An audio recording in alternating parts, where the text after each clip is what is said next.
All right, everybody. We're having some trouble with LinkedIn this morning. I think I've got it sorted out though. Let me just fix the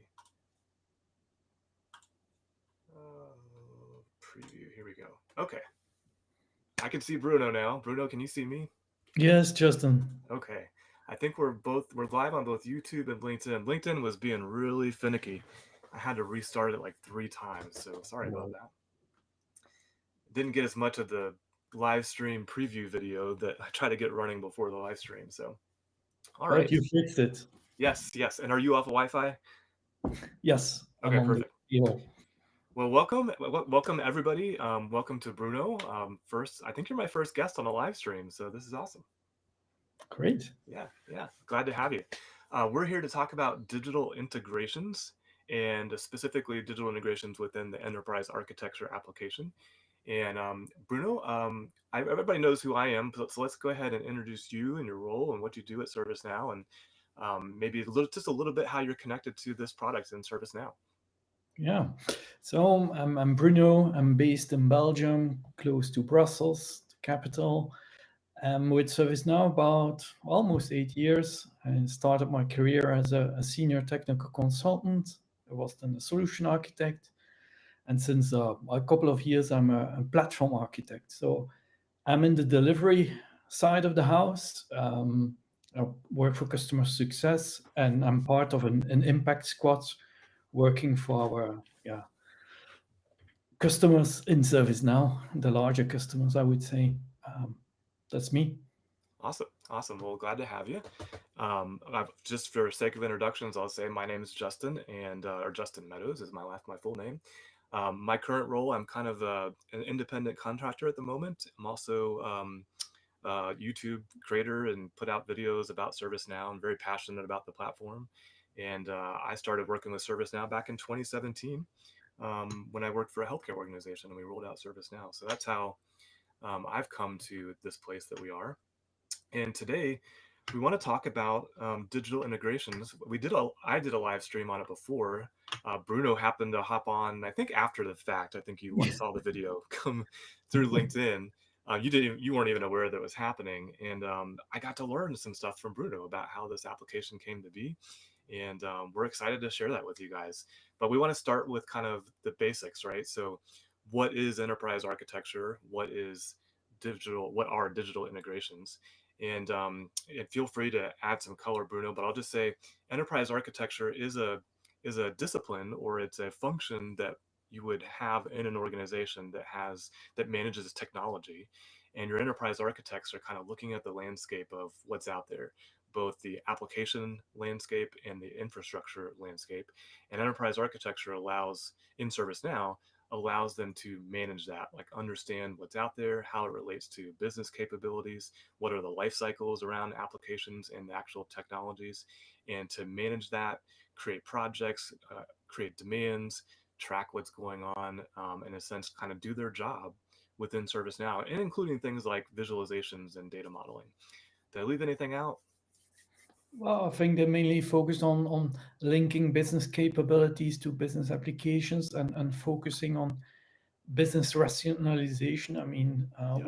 how do we have five ticketing systems while we could live with one, for instance? And how do we move that forward into the organization? Yeah. Yeah, absolutely. Yep.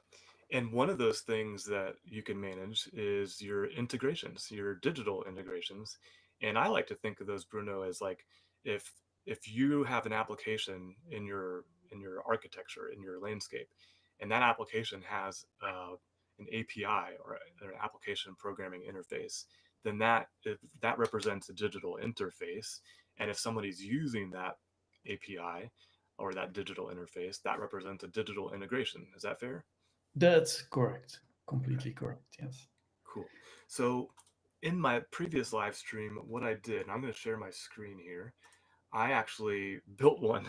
I built a digital integration like live. So I'm going to share, let's make sure I share the right thing here. Window. Maybe Justin, while we waiting, I want to mention that the digital integrations is kind of we are in the design phase of and also kind of the documentation aspect of an integration. It doesn't mean that this integration runs in production or therefore tests. It's just a kind of an agnostic way, or kind of an independent way without environments to define, okay, we have that integration. And that integration can then run in multiple environments. It can be instantiated, but it's kind of the high level. It doesn't go into the nitty gritty technical details. It's focused on the why, the what, but the how, but not the with what. Yeah, gotcha. Yeah. Said it a little bit differently. I can have my example earlier. I can have an application that has an API, but I might have that application in dev and test and production. And in our CMDB, we would represent that in dev and test and production. But in this application, we're just representing one integration. Is that fair? Exact. Yeah. Yes, that's true. Yeah. We have a question that came in. I can't display them on the screen today because I'm sharing differently than I normally do, but looks like Chris Jones on LinkedIn is asking, where does this live in relation to digital portfolio management? It's a good question, which I would like not to answer because I don't know the details, to be honest. So it's digital portfolio management is not 100% my stake. So I rather avoid the question from Chris. And by the way, good day, Chris. Thanks for the question. I'm just gonna check the doc site real quick. Digital portfolio management, according to that, manage and maintain all your solutions. That's services, service offerings, business applications, and application services. So I think what Bruno was just making a distinction about, you can have a business application, but an application service is an instantiation of that business application, if I'm understanding the CSDM correctly. That's So true. yeah, so like in this example, where the digital portfolio is kind of managing all those offerings and the actual production, dev, and test of those services. Where, like Bruno was saying, in enterprise architecture, we're in the design part of it, not so much the operational part of it. Is that fair? Yeah. Yeah. Okay. Yeah, and I'll look it up, and I need to synchronize with the PM of digital portfolio management, Sure. how the two. Yeah, and Chris But did. there's overlap, that's for sure. Yeah, there's definitely overlap, and I should probably say at the beginning, the common service data model underpinned everything we're talking about. So digital portfolio management, enterprise architecture, your APIs, your digital integrations, underneath all that, it sits on the CSDM, the common service data model.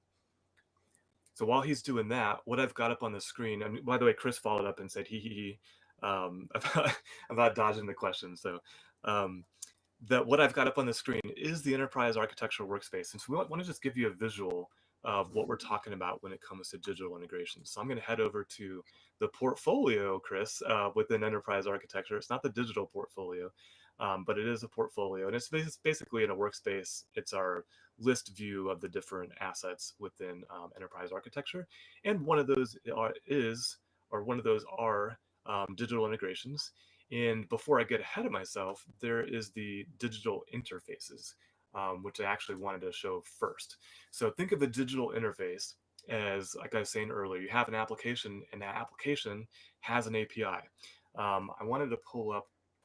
This is the one I built in my last live stream. I built out the ServiceNow table API as an interface within enterprise architecture. So we can see the table API, it's operational, it's in use, it's using an open API standard. We have business owners, IT owners, support groups associated with it. We're documenting the protocol and the message format for that API, what type of authentication and authorization type for that API. So this is just saying that there's a capability on this application called ServiceNow to have an API. Doesn't necessarily mean it's in use, but we have that capability. Another example of that. And Yes. just to jump in, the digital interface might be instantiated in the CNDB and linked to one or more APIs. So we have the CNDB CI CNDB API class and all the related classes as well. They have been introduced in quite recently in the CNDB class models. But interfaces can also be related to, for instance, a queue, a Kafka topic, or any other queue, MQ series, or it can be a microservice. So, or it can be a file exchange. So see the interface as kind of how do you interact? That's what I would do. Gotcha. Gotcha. And that was good timing. We have another question that came in, Bruno. It's a bit longer, so I might paste it into our chat. Can I do that? Can I copy this? Let's see. Copy text. I'll paste it into our chat, Bruno, so you can read it. Yeah. This one is also from LinkedIn. It's from Ben Van Aken, and he's asking, how would you position the solution against Azure API or API management? Are both solutions more overlapping rather than complementing? There is a service graph connector to ingest CMDB data. Would that be covering more of the details on the with what mentioned by Bruno? Yeah.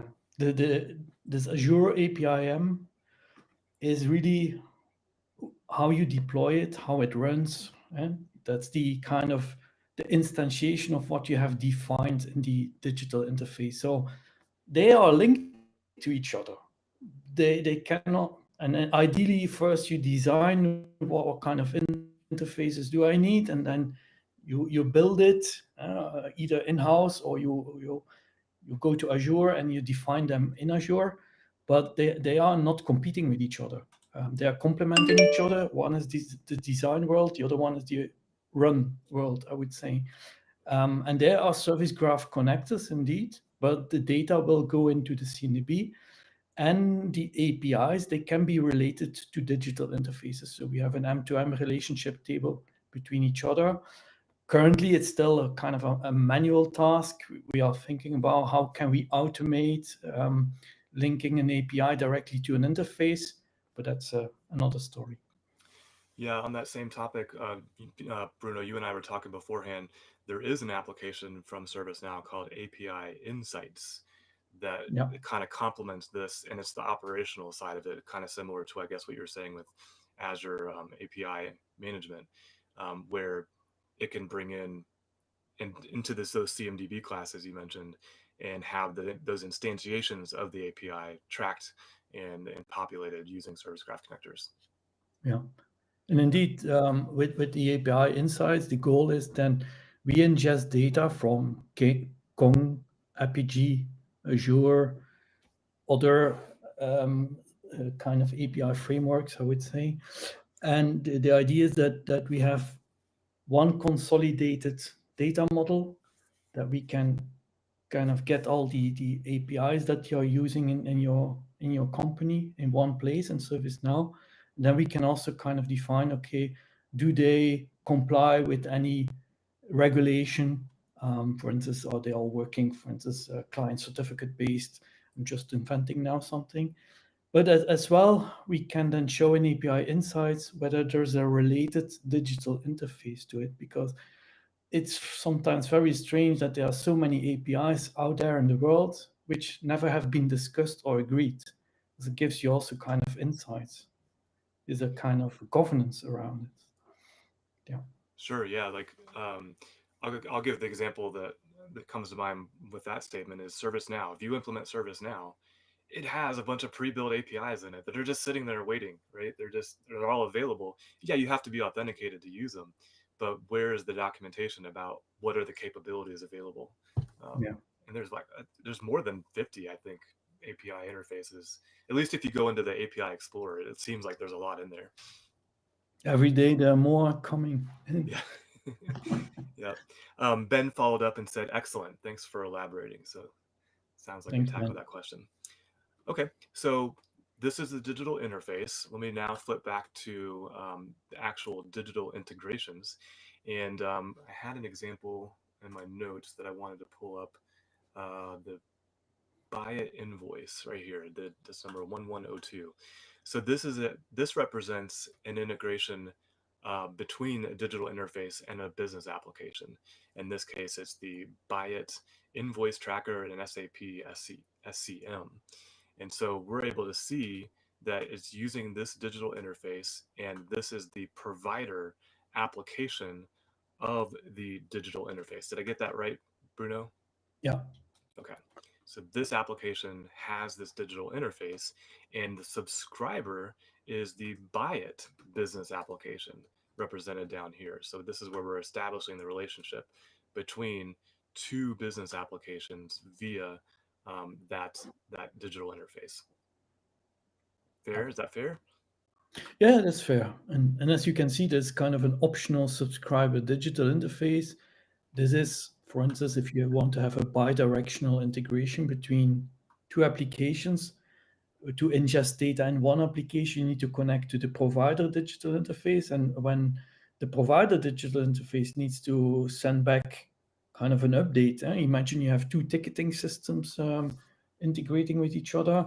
On the receiving part, you also have an interface, and that's the kind of the moment where you can define then a subscriber digital interface.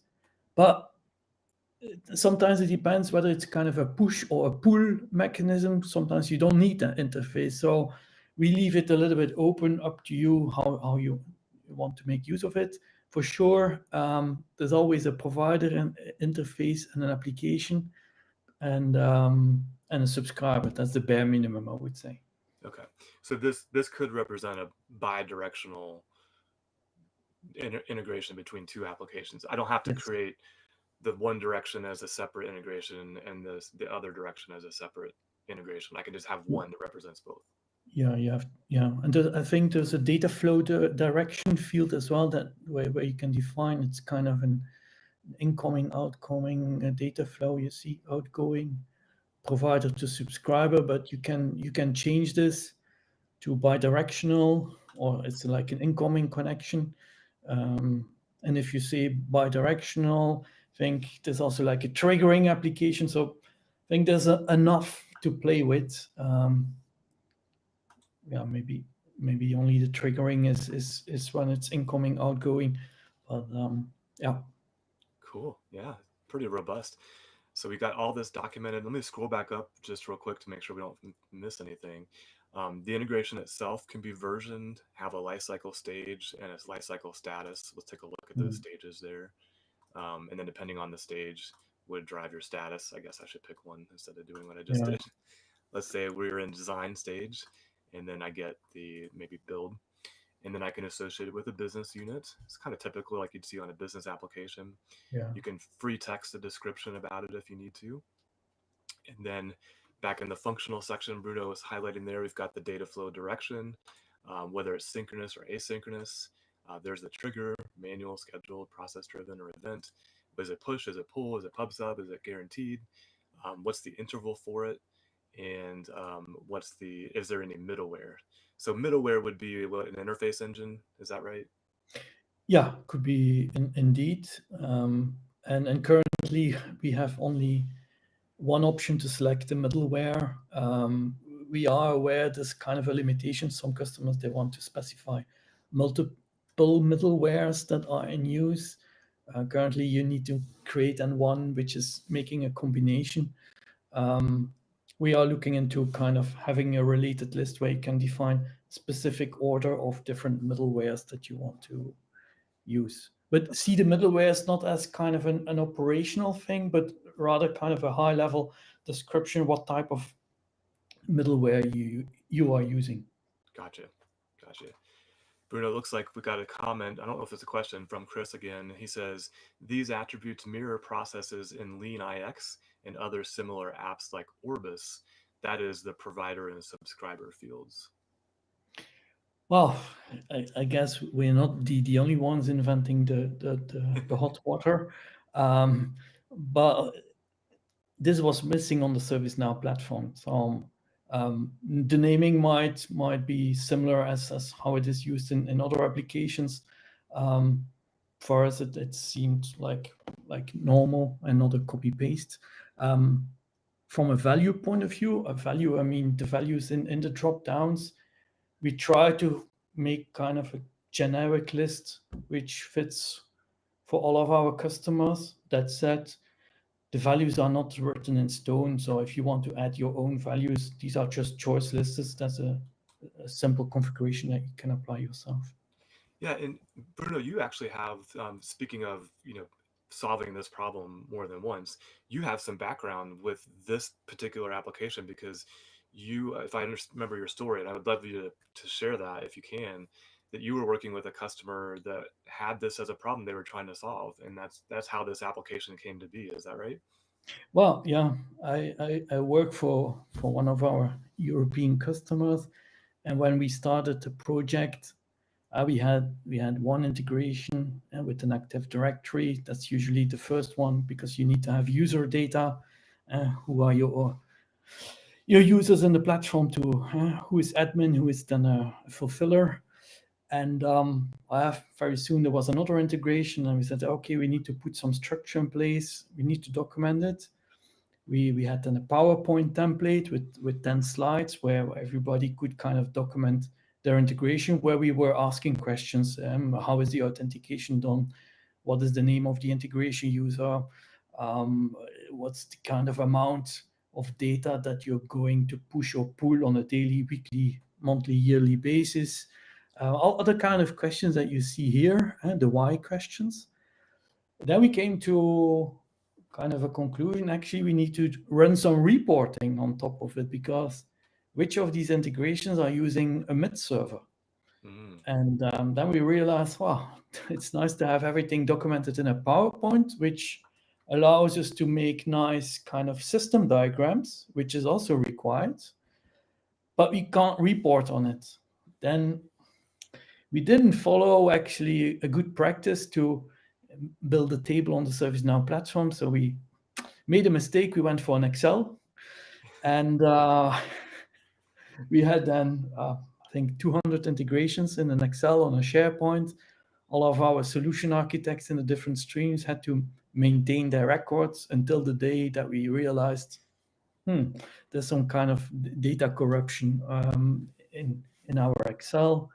Then we decided, okay, let's create, and based on the Excel, based on another application that the customer was using, um, let's build an app on the platform. And then we built that app on the platform, which we was custom app, which we could then use to kind of upload the data in their corporate enterprise architecture tool. Um, and but because we also wanted to kind of document the operational aspects, which is not entirely feasible in digital integration management, except of the linkage with the M2M tables, we decided to build an application on top of the CMDB.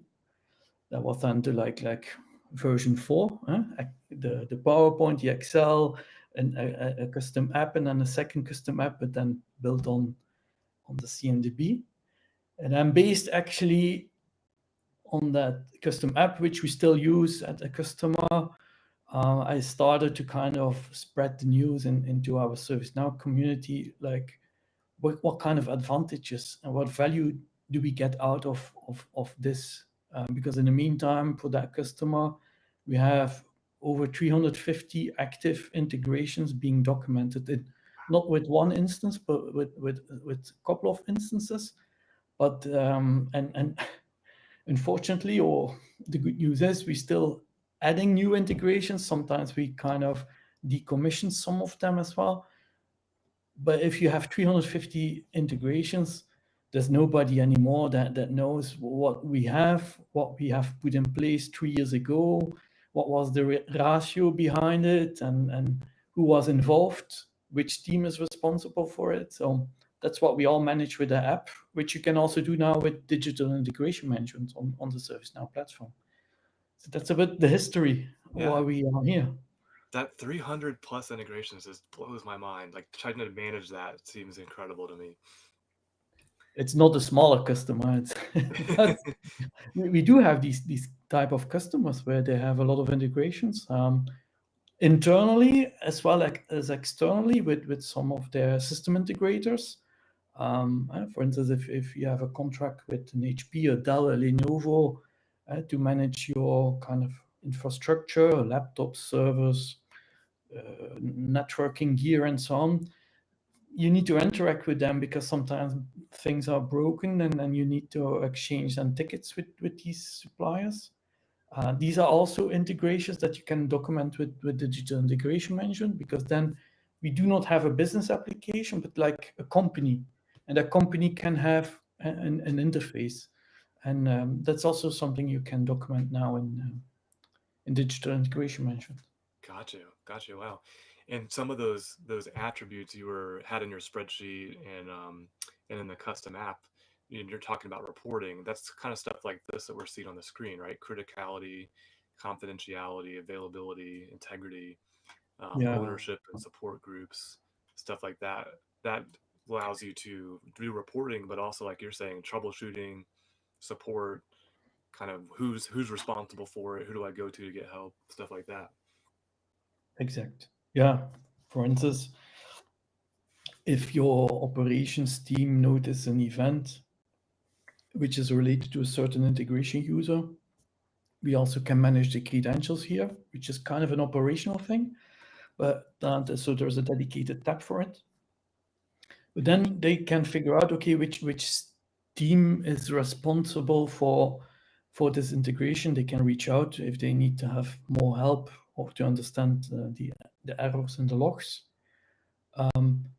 And what the team is now building in enterprise application management is data certification, so that we can also kind of say, look, we have 5 digital integrations and there is no stream assigned to it. That's not good. So we want to have like, okay, we need to have that data, but then we can build some dashboards and also do then a certification that every year the responsible of that stream or the entire stream gets a message like, is this integration still in use? Is the kind of authentication part still X509 or and so on and so on.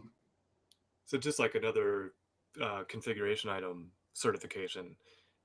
Is it using the same CMDB data certification stuff? It's built on top of that, yes. Okay. So you will see it in, I think, in the one of the next releases of enterprise architecture. Sorry, in the app, there's a kind of a certification now focused on business applications, and then the next step is we'll provide some samples to also do the same on digital integrations. But it's built on top of what you know in the CNDB data manager, where you can define certifications as well. Yeah. Awesome. Awesome. I didn't even know this credentials thing was here, so I missed that in the last one. Or is that new? Did it come out with Yokohama? No, it I think was released in November. November. Um, Okay. yeah. Cool. And it looks like too, if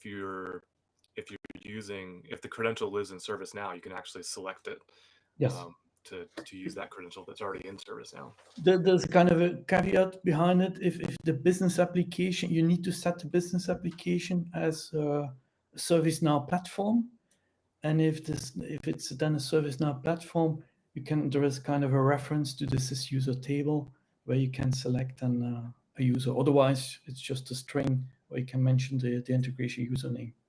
Gotcha. That's pretty cool. Yeah. The other thing that we both wanted to share about the integration is that we can actually track the types of data that is flowing using information objects.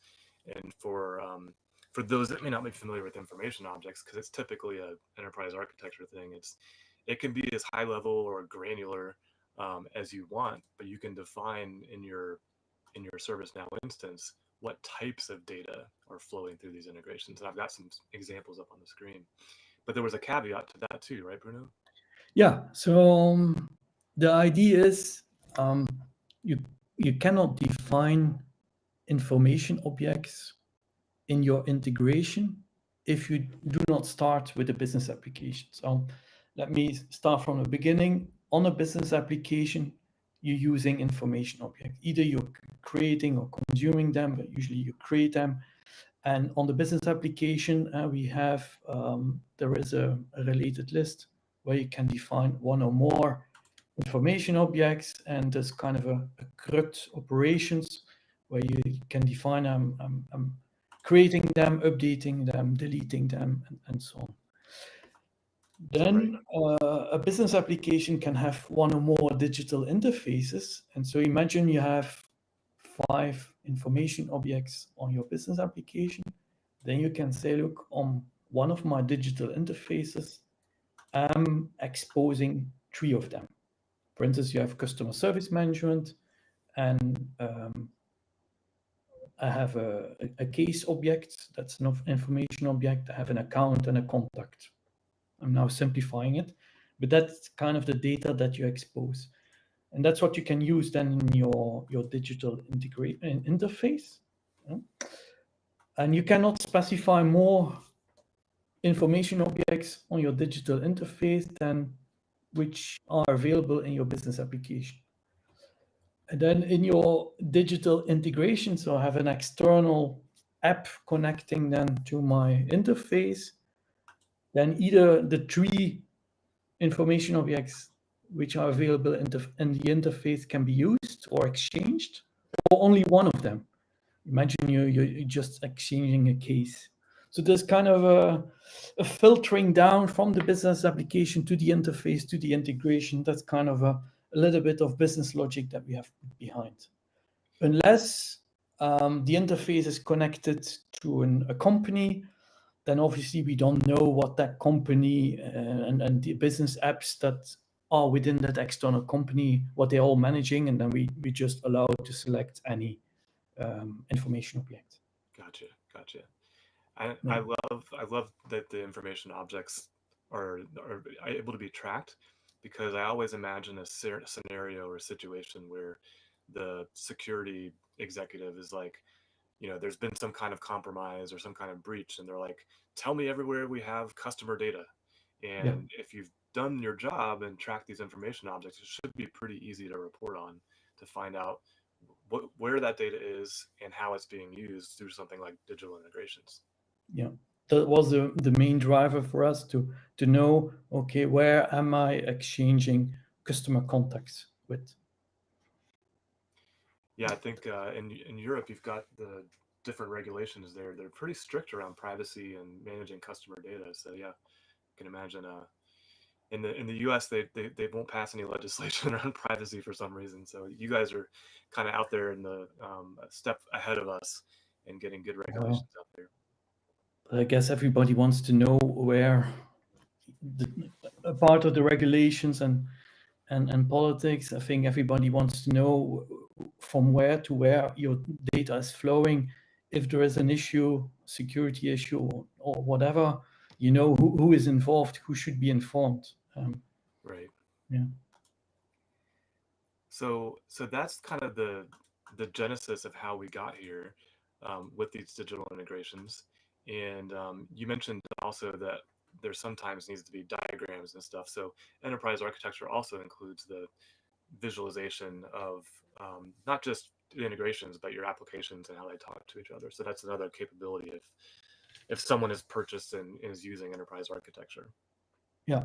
So on an integration, you can add architecture artifacts. Either it's like a Word document or a PowerPoint, or you can make a link to a Lucid chart or a Draw.io drawing directly to have your kind of a system diagram.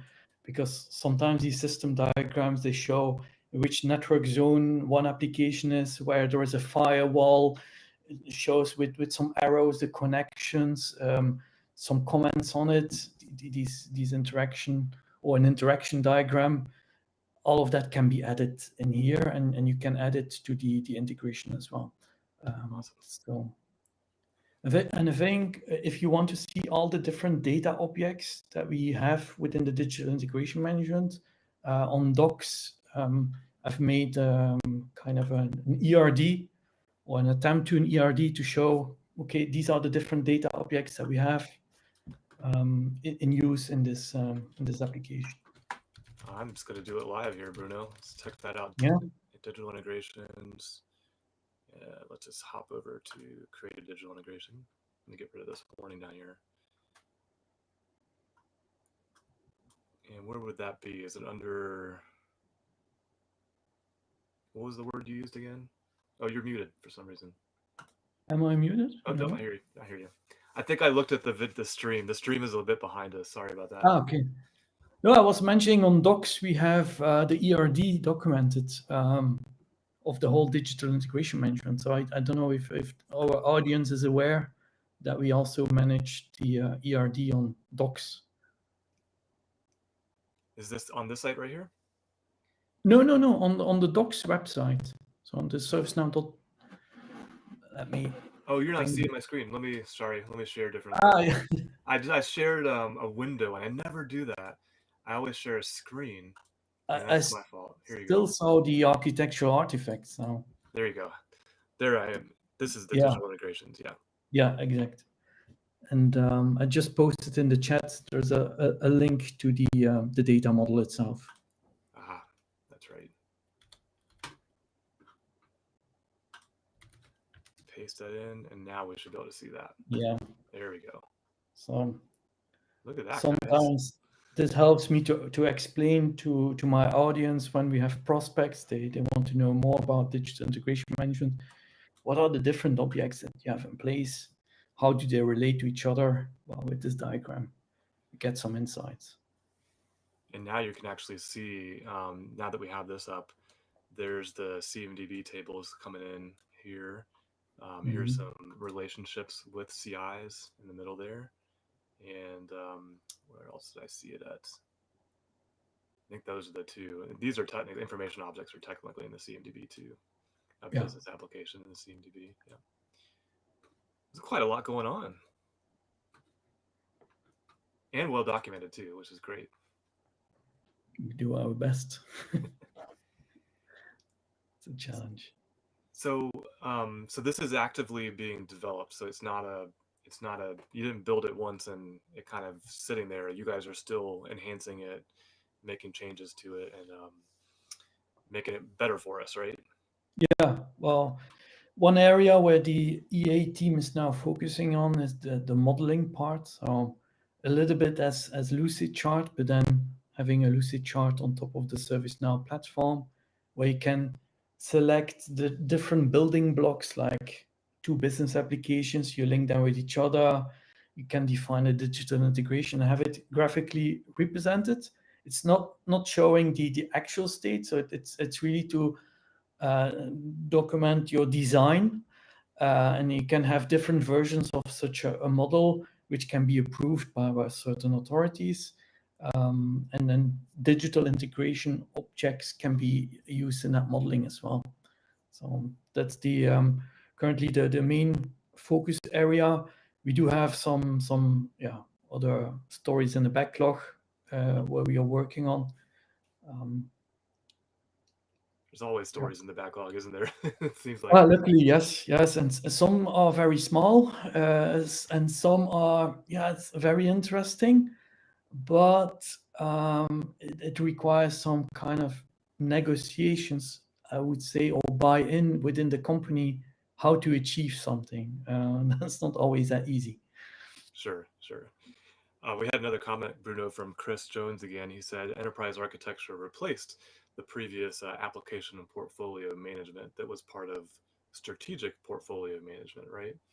Yeah, yeah, it's deliberate choice from our product manager Doron to now call it enterprise architecture because the scope is broader than it used to be. So that's why we want to kind of expand our footprint in that area. That's clear. We want to Yeah, grow in this area. right. Yeah. The way I've explained it to potential customers is the relationship between APM or EA and strategic portfolio management is strategic portfolio management is used to run projects and understand demand on IT or on the PMO. So if you're doing application rationalization or you're looking at your business capabilities and that you don't have an application, the enterprise architecture lets you create a demand, and then you can create a project from that demand so that you can run and actually execute on whatever decisions you're making within enterprise architecture or formerly application portfolio Mm. management. And that's represented down here on the bottom left. I think we see the demands coming in here, right down here. Yeah, That's kind of how these it are got. now focused on I want to have an integration, and I go to a portal and there's a catalog item where I can request a new integration, or I want to retire an integration. And that's where the demand process also comes into I place. forgot about that. Yeah, let me get to EC demo. I think that's right. Sometimes my demo it has a different name, but yeah, there's a record producer. I think it's a record producer. It's yeah, it's a record producer on a digital integration request. That's the table, and once it's approved, then there's a flow behind that really creates and the digital interface and the digital integration behind it. So it's intended for kind of your end user community.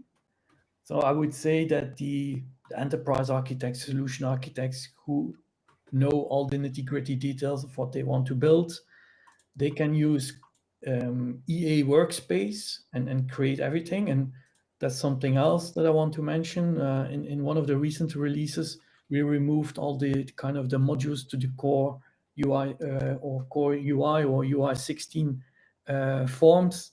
We want us all to use the workspace because that's the direction ServiceNow is going to.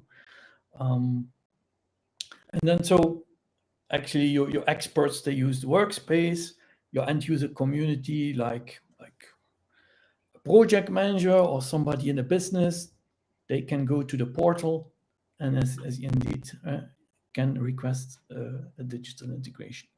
There's a kind of a simple flow behind. With one approval, it goes to the enterprise architecture group. It is a sample, I would say, for our customers, how it could look like. um, you don't need to use it exactly this way, but Right. it's a good example. Let me show that retire one too. That's a bit simpler of a form. Yeah, exact. The That's first the one. thing, yeah. So, And there's just an approval on this one too, right? yeah, we could have added 20 fields, and then customers would have complained, why should I fill in these 20 fields? I don't only need to have one. So see it as an example. Yeah, yeah, pretty cool. And we know you have your European customer that you kind of how this was brought about or born. But what's the adoption across industries like now? Are you seeing customers starting to adopt this and use it more than the big customer that you had originally? Yeah. And since recent, I think since January, we also kind of have internal metrics, which customers are using it. And I was kind of believing, well, the European customers are leading, but actually the US customers which are leading. So we have a little bit more presence in the EMS area than in. But it's actually it's all over, used all over the globe, I would say. Okay. We had two more comments. One was a compliment to me. Thank you, Chris. But then he followed up with a question.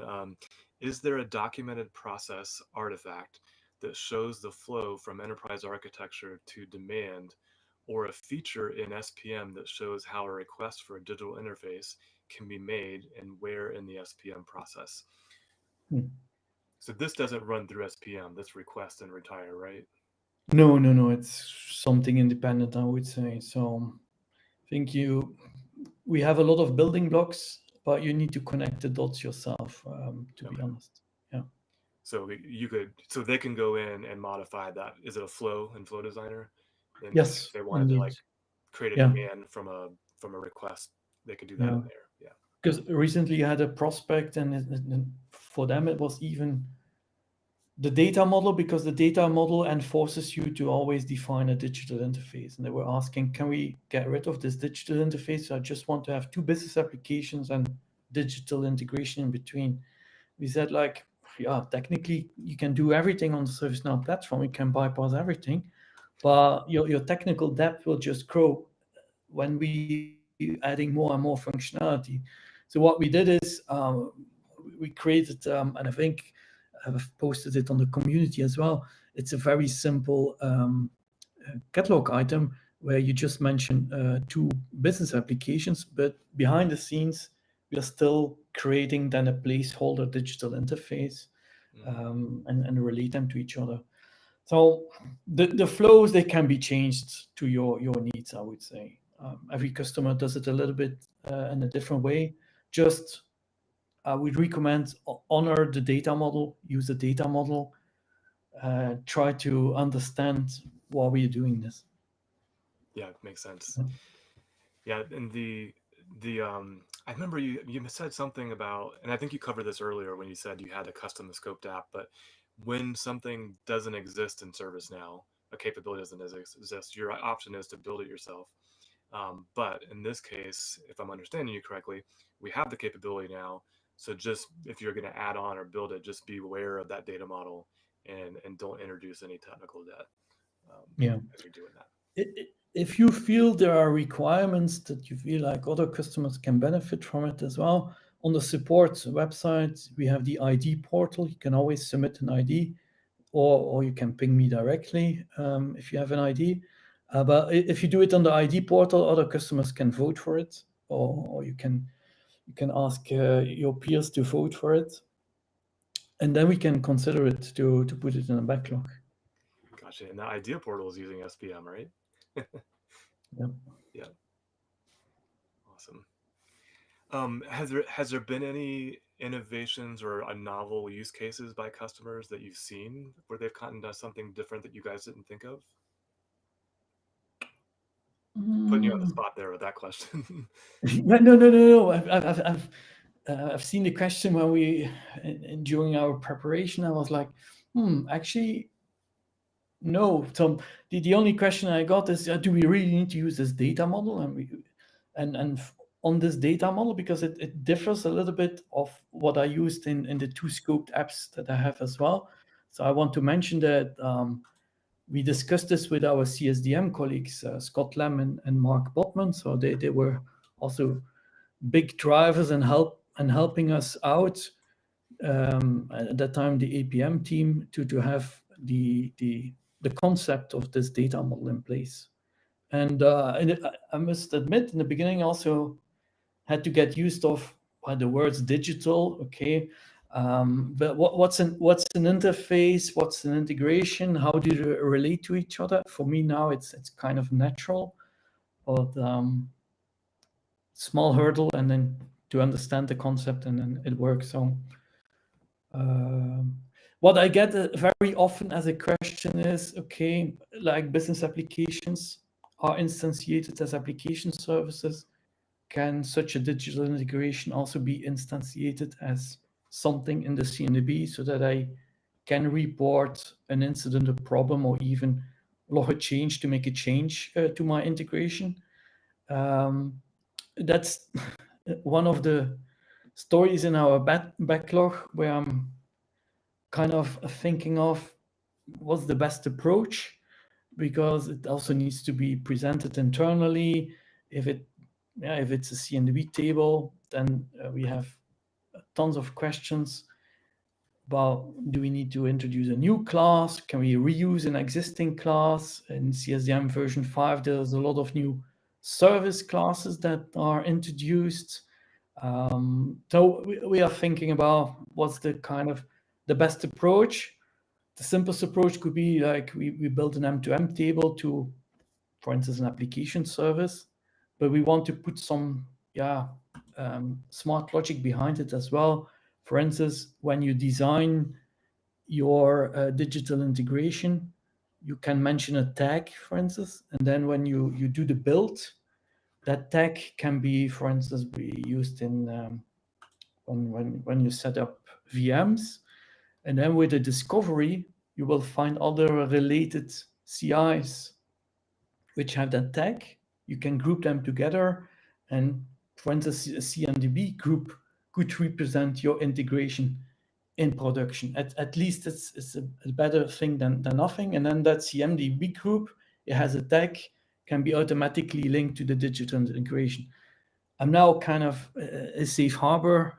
I do not promise it goes in that direction, but this is kind of the parts we are thinking of, because we need to try to automate as much as possible, but automating in the design world is not so easy. Right. We have a really relevant question from Ben Van Aken again.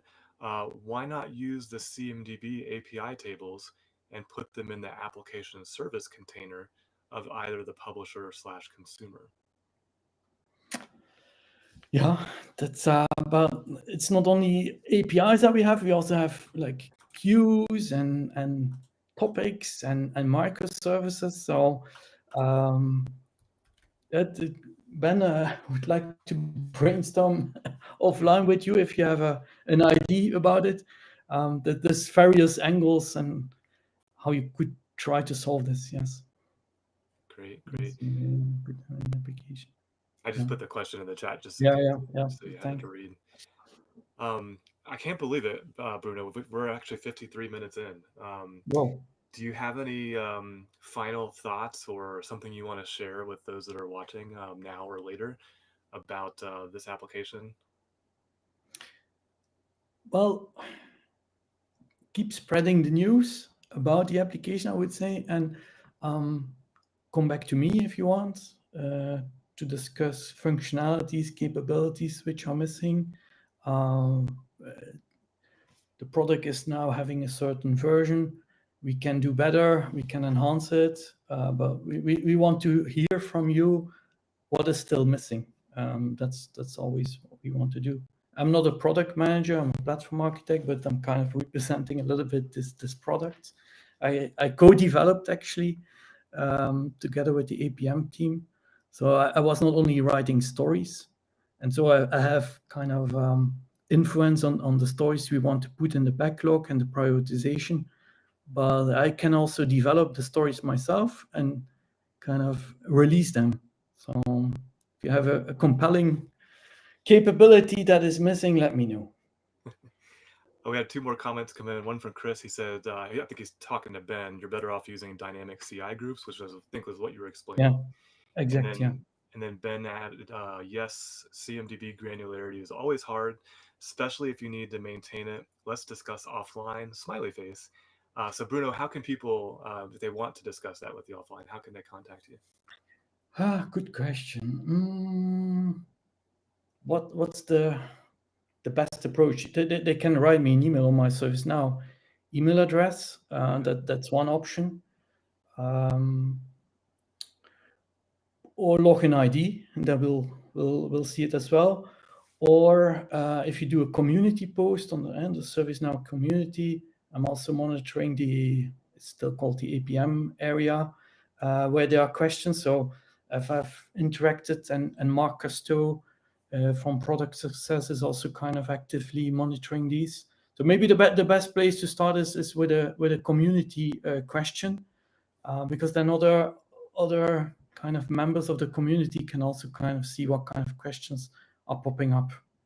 Either way, that works for you. Use that way.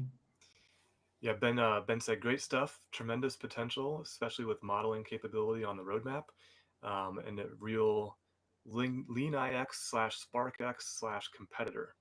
And then Chris says, very true, Ben. It is. Yeah. You're also on LinkedIn too, aren't you, Bruno? That's how we got Yes, connected. I am. So you can find me there as well. I can post a message there as well. Yeah. Yeah, perfect, perfect. Well, we appreciate everyone who tuned in for this.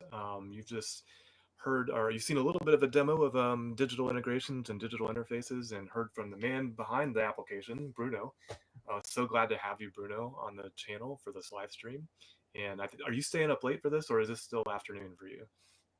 It is afternoon, so about 5 o'clock. So I'm not finished for today, but let the questions coming in. You can still have a beer though. It's almost 5 o'clock. It's a beer clock time. Yes. Yeah, perfect. Well, thank you, everybody. I'm going to turn on the post-stream video. Bruno, thank you for your time. Appreciate it. And uh, follow his instructions for reaching out with questions. And you'll probably see more of this on the channel as they roll out, on my channel, as they roll out new features and new releases. So I'm going through the Yokohama stuff myself. What we've shown today is on Yokohama. So I updated everything before we did the live stream. So this is the most up to date. I'm sure Bruno has a newer version that he uses, but up to date as far as we can get. And one last compliment, Bruno. Chris said you're a superstar. So thank you, Chris. take that with your beer. Thanks, Dr. AI Jones. All right. Well, thanks again, Bruno. Appreciate it, and we'll talk soon. Thank you very much, Justin, for having me in this session, and I really enjoyed it. Yeah, it was fun. It was fun. All right. Take care, Bruno. Take care, all. Thank you for all your questions and having listening. All right. Thanks, everybody. Bye. see.